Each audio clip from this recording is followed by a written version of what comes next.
Mukminin Umar Al-Khattab radhiyallahu anhu katanya, aku mendengar Rasulullah sallallahu alaihi wasallam bersabda, sesungguhnya setiap amalan perbuatan adalah dinilai mengikut niatnya. Sesiapa yang berhijrah kepada Allah dan Rasulnya, maka hijrahnya dinilai mengikut niatnya menuju kepada Allah dan Rasulnya. Sesiapa yang berhijrah untuk mendapatkan dunia atau wanita untuk dikahwininya, maka hijrahnya dinilai mengikut tujuan hijrah itu. Riwayat Al-Bukhari dan Muslim. Dalam hadis ini kita dapat melihat bahawa ia merupakan landasan utama agama Islam, di mana setiap amalan yang dilakukan mestilah disertakan dengan niat bagi orang yang berakal dan boleh membuat pilihan. Amalan yang diniatkan kerana Allah dan hari akhirat, hasilnya tetap akan diperoleh. Tetapi jika diniatkan untuk dunia, itu sajalah yang akan diperoleh. Amalan akhirat yang diniatkan untuk dunia ini tiada ganjarannya untuk di akhirat. Menerusi kaitan hadis ini dengan pengurusan Islam, kita dapat melihat tamsilnya, contohnya pengurus dan pekerja dalam sesebuah organisasi itu perlulah berniat sebelum melakukan apa-apa pekerja. Sebagai contohnya, sebelum pergi ke kerja, pekerja dan pengurus tersebut perlulah berniat bahawa segala aktiviti atau pekerjaan yang dilakukan pada hari itu adalah diniatkan untuk Allah, dan segala kebaikan yang diperolehi adalah diniatkan untuk Allah dan hari akhirat. Contohnya, apabila mereka berniat sebelum melakukan apa-apa kerja, mereka akan melakukan perkara yang mendapat pahala dan diridai oleh Allah, dan tidak melakukan perkara yang sia-sia dan melalaikan. Sebagai contohnya, pergi ke kerja dan berbuah kosong. Oleh itu, perlulah berniat sebelum melakukan kerja.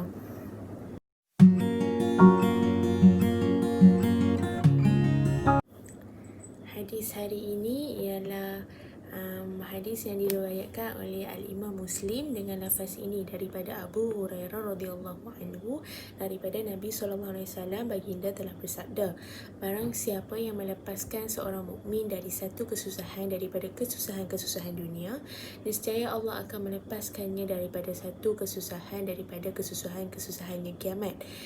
Barang siapa yang mempermudahkan bagi orang susah, nescaya Allah akan mempermudahkan baginya di dunia dan di akhirat. Barang siapa yang menutup keaiban seorang Muslim, nescaya Allah akan menutup keaibannya di dunia dan di akhirat. Allah sentiasa bersedia untuk menolong hambanya selagi mana dia suka menolong saudaranya. Barang siapa yang melalui suatu jalan untuk menuntut ilmu, nescaya Allah akan mempermudahkan baginya suatu jalan menuju ke syurga. Sesuatu kaum tidak berkumpul di salah sebuah rumah-rumah Allah, iaitu masjid, sambil mereka membaca kitab Allah dan mengkajinya sesama mereka, melainkan suasana ketenangan akan turun ke atas mereka. Rahmat akan melitupi mereka dan mereka akan dikelilingi oleh para malaikat, dan Allah akan menyebut perihal kepada mereka orang-orang yang berada di sisinya. Barang siapa yang terlambat amalannya, nescaya nasab keturunan tidak mampu mempercepatkannya. Dalam hadis ini kita dapat melihat banyak perkara yang baik dalam hadis ini. Namun begitu, saya mahu mementingkan pengajaran hadis ini, iaitu Islam adalah agama tolong-menolong, bantu-membantu dan saling memperkuat antara satu sama lain, sama ada dari segi Islam dengan Islam maupun Islam dengan bukan Islam. Faktor ini merupakan teras kekuatan umat Islam dan rahsia besar kegemilangan tamadun Islam yang silam.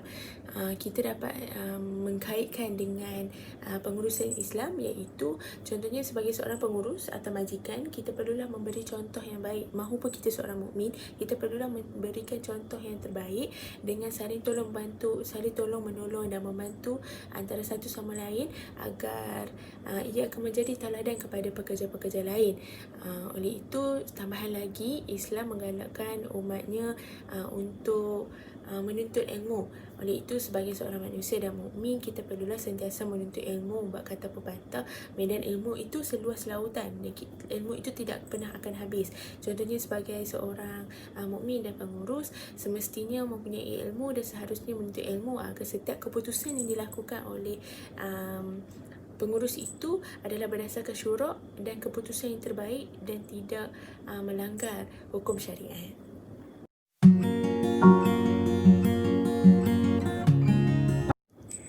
Hadis hari ini ialah hadis yang diriwayatkan oleh Al-Imam Muslim daripada Abu Sa'id Al-Khudri radhiyallahu anhu. Beliau berkata, aku mendengar Rasulullah sallallahu alaihi wasallam bersabda, barang siapa di kalangan kamu melihat suatu kemungkaran, maka hendaklah dia mengubahnya dengan tangannya.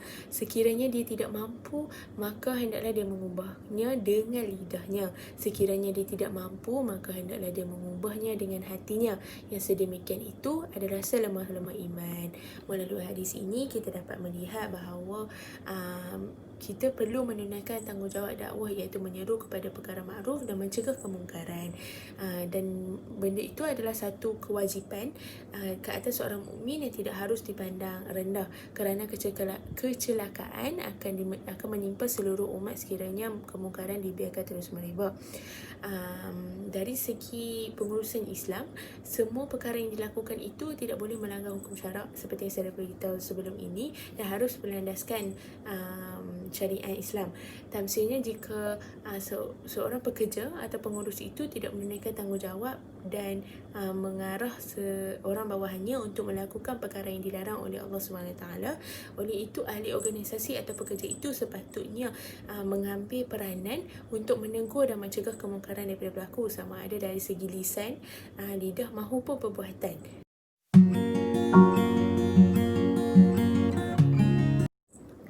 Hadis hari ini ialah hadis Hasan yang diriwayatkan oleh Al-Imam Ibnu Majah dan Al-Daraqutni dan lain-lain. Ia juga diriwayatkan oleh Al-Imam Malik dalam kitab Muwattahnya daripada Abu Sa'id Ibnu Malik Ibnu Sinan Al-Khudri radhiyallahu anhu bahawa Rasulullah sallallahu alaihi wasallam telah bersabda, tidak ada mudarat dan tidak boleh melakukan kemudaratan. Walaupun hadis ini pendek, namun pengajaran hadis ini adalah bermakna. Hadis ini menjelaskan satu prinsip utama dalam kehidupan Islam, iaitu jangan mencari mudarat dan menyebabkan kemudaratan terhadap orang lain. Ia adalah satu prinsip yang agung demi kesejahteraan umat manusia semuanya, sama ada Muslim maupun bukan Muslim. Dari segi konteks pengurusan Islam, ahli organisasi, pekerja maupun pengurus perlu bekerjasama dan tidak mementingkan diri. Seperti tambah lagi mempunyai sikap yang tidak baik seperti menganiayai rakan sekerja. Menganiayai rakan sekerja ini akan memberi kemudaratan kepada orang lain, dan perkara ini adalah perkara yang tidak baik dan tidak diredai oleh Allah. Hal ini kerana apabila ahli organisasi tersebut mempunyai sikap yang positif dan sikap yang baik, saling membantu dan sebagainya, maka struktur organisasi itu akan menjadi kemas dan sejahtera. Maka objektif organisasi itu akan dapat dicapai dengan mudah.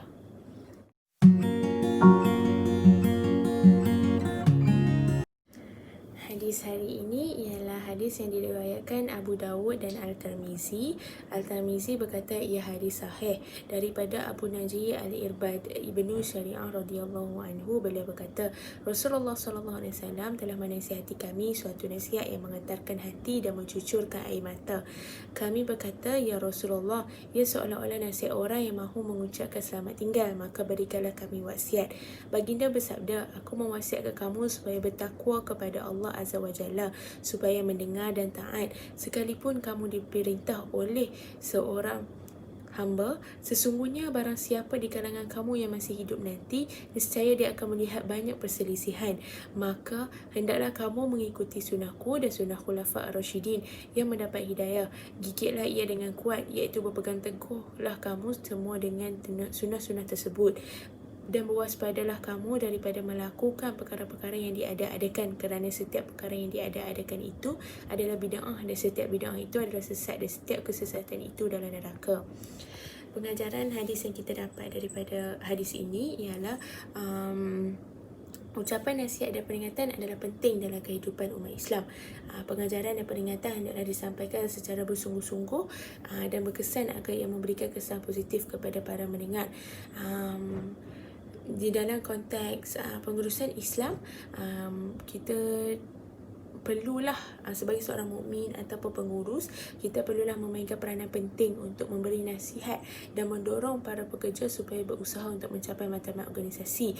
Namun begitu, dalam masa yang sama untuk mencapai matlamat organisasi, kita sebagai mukmin perlulah menasihati satu sama lain jika berlaku, jika kita melihat rakan-rakan kita ataupun orang terdekat kita melakukan kesalahan, kita perlu memberi nasihat supaya mereka kembali ke jalan yang betul. Walaupun kita bukanlah seorang yang maksum, dan kita mempunyai kesalahan yang banyak juga, namun Rasulullah SAW berkata bahawa tidak salah seorang itu untuk menegur orang lain jika dia melihat sesuatu kesalahan yang berlaku.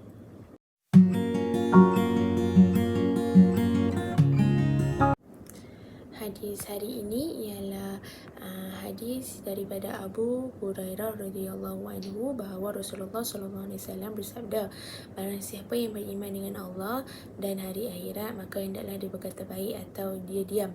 Barang siapa yang beriman dengan Allah dan hari akhirat, maka hendaklah memuliakan jiran tetangganya. Barang siapa yang beriman dengan Allah dan hari akhirat, maka hendaklah dia memuliakan tetamunya. Hadis riwayat Al-Imam Al-Bukhari dan Muslim. Melalui hadis ini kita dapat melihat bahawa menjaga lidah adalah satu perkara yang amat penting. Oleh itu kita perlu berfikir dahulu sebelum mengeluarkan kata-kata. Sekiranya kita merasakan bahawa perkara yang kita ingin cakapkan itu adalah perkara yang tidak membawa kebaikan ataupun tidak membawa faedah, diam adalah merupakan pilihan yang lebih baik. Jika kita mendapati bahawa percakapan perkara yang kita ingin katakan itu akan membawa kebaikan, maka bercakap adalah lebih baik.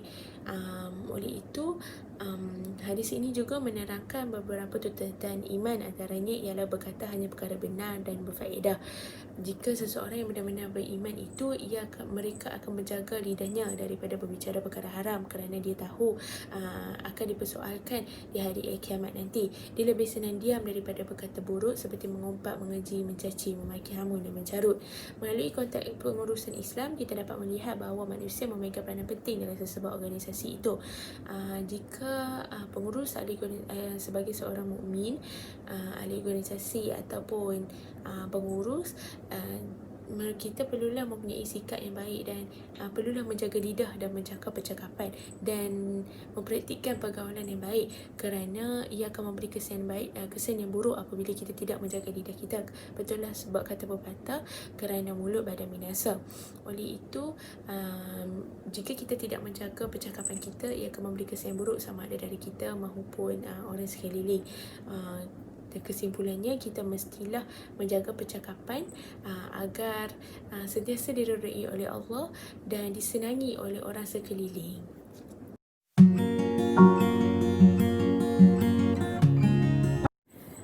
Hadis hari ini ialah daripada Ummu Al-Mukminin, Ummu Abdullah Aisyah radhiyallahu anhu. Beliau berkata, Rasulullah sallallahu alaihi wasallam telah bersabda, barang siapa yang mengada-ngada suatu perkara dalam urusan kita ini yang bukan daripadanya, maka ia tertolak. Hadis riwayat Al-Imam Al-Bukhari dan Al-Imam Muslim juga. Dalam riwayat Muslim ada hadis lain yang berbunyi, barang siapa yang mengerjakan suatu amalan yang tidak ada asal usul dengan agama kita, maka ia tertolak. Al-Imam Al-Bukhari dalam kitabnya. Melalui hadis ini, ia memberi penerangan bahawa perkara baru yang diada-adakan dan tiada sandaran di dalam syariat mestilah ditolak, dan setiap amal ibadat yang dilakukan tidak akan diterima melainkan dengan niat yang ikhlas dan bertepatan dengan sunnah. Perkara prinsip dalam agama telah sempurna. Oleh itu, sebagai seorang manusia, kita tidak perlu menyempurnakannya atau memperbaharuinya. Dalam konsep pengurusan dalam Islam, di mana seorang pengurus itu perlulah menjadi seorang pengurus yang berwibawa dan mempunyai kemahiran tertentu dan mempunyai ilmu mengenai dunia maupun akhirat. Apakah perhubungan antara pengurus yang mempunyai ilmu dan sebagainya dalam hadis ini? Perhubungannya ialah apabila seseorang itu mempunyai ilmu mengenai dunia dan akhirat dan sebagainya, oleh itu dia akan membuat pengurus itu akan membuat keputusan yang mempunyai sandaran di dalam syariat dan semestinya tidak akan melanggar hukum syarak, kerana dia tahu yang mana betul dan mana benar, dan kita tidak boleh mengada-adakan satu hukum dan sebagainya. Oleh itu kita perlulah melakukan keputusan dan sesuatu aktiviti itu aktiviti yang diridai oleh Allah semestinya dan tidak melanggar mana-mana syariat ataupun hukum.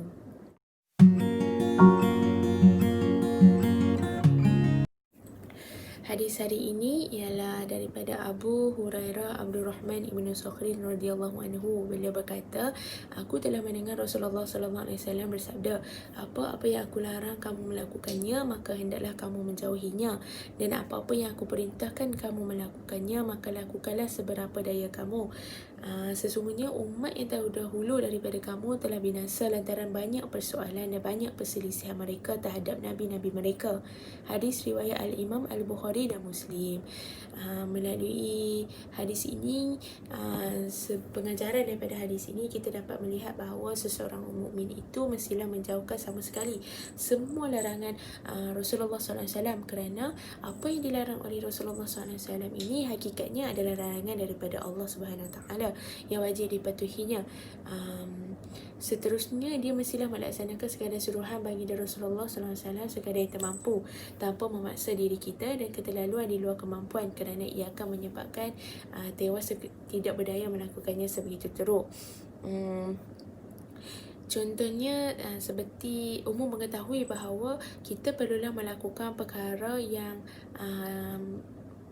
harus dilakukan ataupun wajib, dan kita perlulah menjauhkan perkara yang diharamkan dan tidak yang dilarang oleh Allah Subhanahu Taala.